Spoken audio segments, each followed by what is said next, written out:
is Techstrong TV. Hey guys, thanks for the throw. We're here with Jorah Kashti and Eyal Fisher. They are the co-founders of a new company called Sweet Security, and they're focused on cloud runtimes, and we're going to jump into what all that means. Gentlemen, welcome to the show. Thank you. Thank you. Thank you, Mike. All right. Jorah, let's get started with what is the problem you're trying to solve? I mean, we've had the cloud around for 10 years now or more. We've been talking about security for 9 years and 364 days ever since then. And so my first question to you is, what's left to solve and why haven't we solved it already?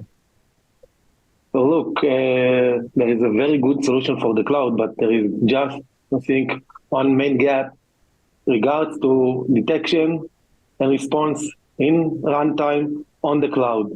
I used to be the CISO, the chief security of the IDF. It means that I was the CISO of our nation.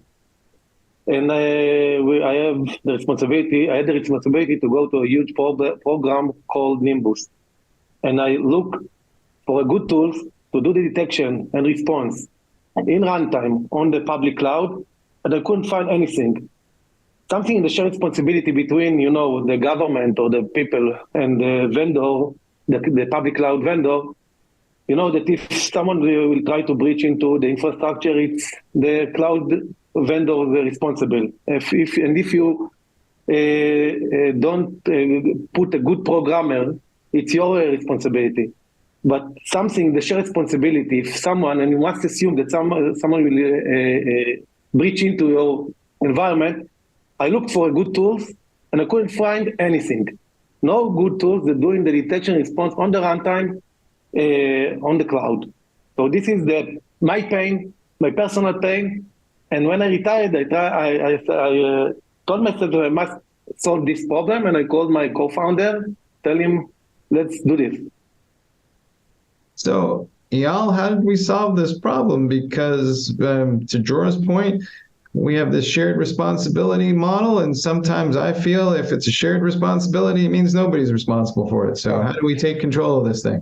Exactly. So that's our unique approach. We take into consideration the fact that native apps that are running on cloud are actually applications and not just computers connected to a network.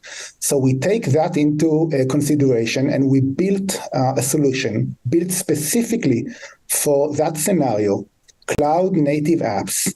And we have a unique mechanism that auto-learns your environment, the application, and detect anomalies that are happening. So nothing is going to fall between responsibilities. It's not just the cloud. It's not just a programmer. It's our responsibility to understand what is running on the cloud and when something weird is happening.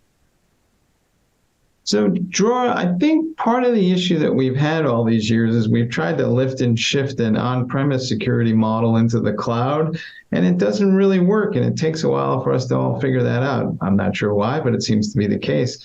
So what have you seen? What's your best advice to folks about how to kind of make that transition? Because it seems it's as much a cultural issue as it is a technical issue. So yes, as you mentioned, I really believe to go to the public cloud, but I don't call it a lift and shift. I call it lift, adapt, and shift. This is what you should do. And I did it for many years in the IDF. There is many advantage going to the public cloud, very good even in the security essence. But you must adapt your solution to the cloud. It's not just to lift and shift, it's to adapt it, to enable from the development through the application to the new environment, to the cloud environment. And you can't just take your legacy and put it in the cloud because you lose. And you can't stand in then the on-prem solution.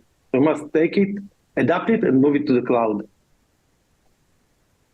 Yeah, what makes cloud native applications different? I mean, in some ways, going back to the lift and shift thing, we took virtual machines and put them on a cloud and called it something different than an on-premise environment, but it just seemed like we were moving our mess from our data center to somebody else's.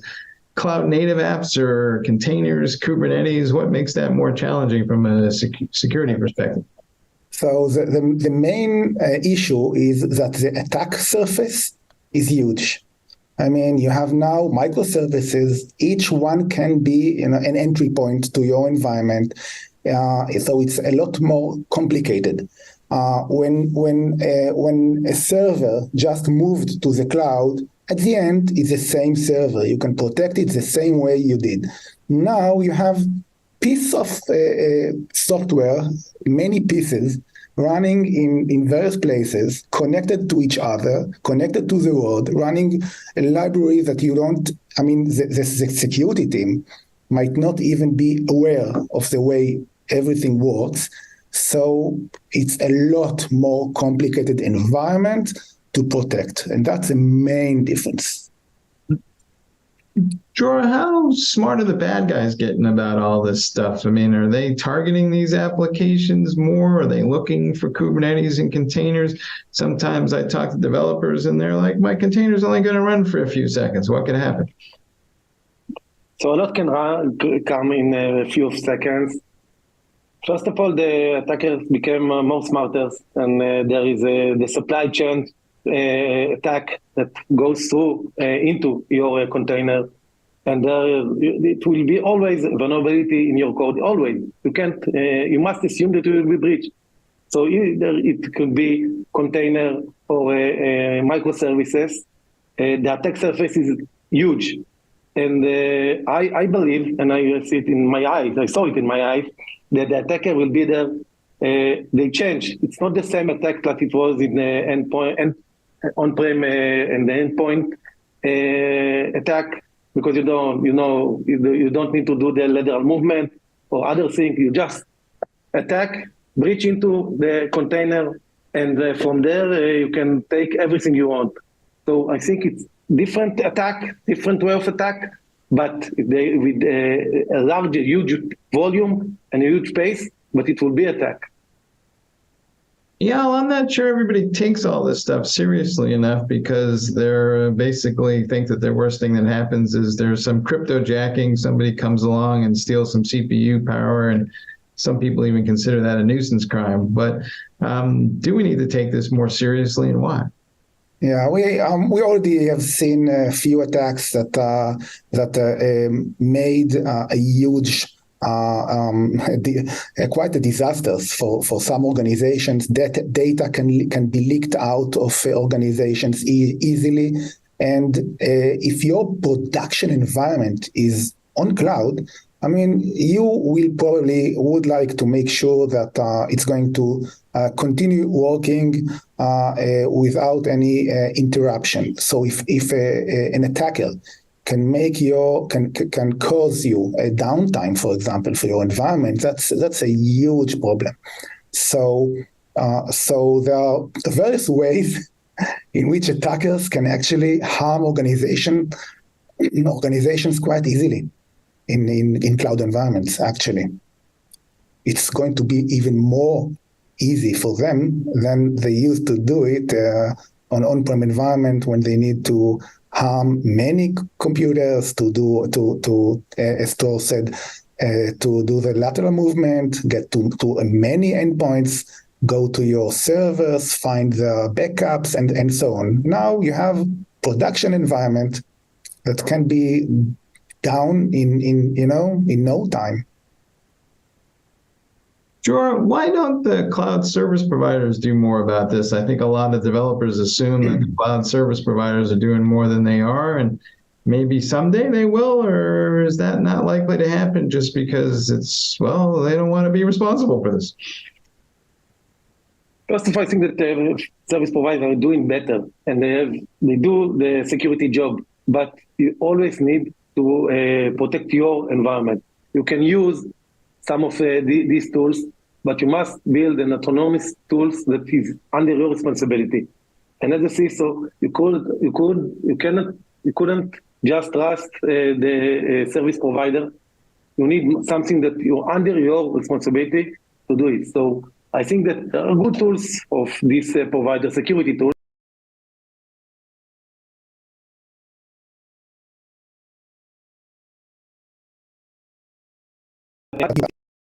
If an attacker can cause you a downtime, for example, for your environment, that's a huge problem. So there are various ways in which attackers can actually harm organizations quite easily in cloud environments. Actually, it's going to be even more easy for them than they used to do it on-prem environment when they need to harm many computers as Tor said, to do the lateral movement, get to many endpoints, go to your servers, find the backups, and so on. Now you have production environment that can be down in no time. Sure. Why don't the cloud service providers do more about this? I think a lot of developers assume that the cloud service providers are doing more than they are, and maybe someday they will, or is that not likely to happen just because they don't want to be responsible for this?